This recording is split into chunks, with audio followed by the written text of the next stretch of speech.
Jenna Black. Teresa Glass. Jennifer ESTEP. Allison Payne.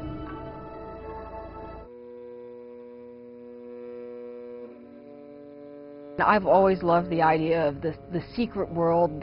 There are things out there that we don't really know about that are happening right under our noses. So that is my favorite thing about it, is furthering the fantasy that there's more exciting stuff out there than what we know about. It's that combination of the grit and the fantastical, so the real and the unreal that's kind of blending together. The books have a little bit of everything in them. You know, you have magic and action and danger and romance and love triangles and, you know, these kick-butt heroines and these really sexy guys.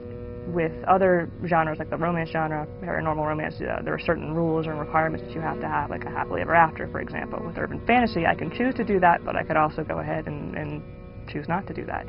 I can have as much mystery or fantasy in there as I like and pretty much do whatever I want.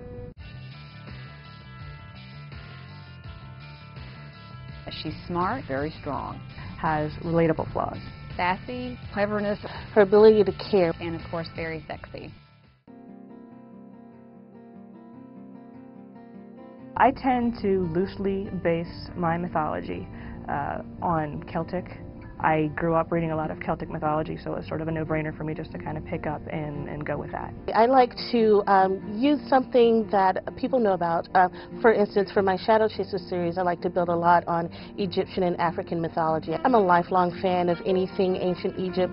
If there's a show that's on Discovery or Science Channel or National Geographic, I'm watching it. I kind of consider my world to be that of I guess I would call it a kitchen sink world, where I can pretty much do whatever I want, but I still want to have some very baseline rules involved with that. With the Descendant series, it's based on a lot of different Greek and Egyptian and Hindu mythology, but I've pretty much run amok with it. I've just used enough familiar mythology so that it doesn't seem completely alien to the reader. Twitter. I've got at least 3 Twitter accounts. Twitter. I never thought I would enjoy Twitter. Somebody told me about it, and I'm like, 140 characters, what am I going to do with that? But it's almost like writing a little poem, trying to get your thoughts into 140 characters. So I love doing that. Facebook. Pocket After Dark, the Simon & Schuster website. There's old-fashioned email. Anybody still uses that. As long as you don't call me or show up at my house, I'm probably pretty good with whatever you want to do.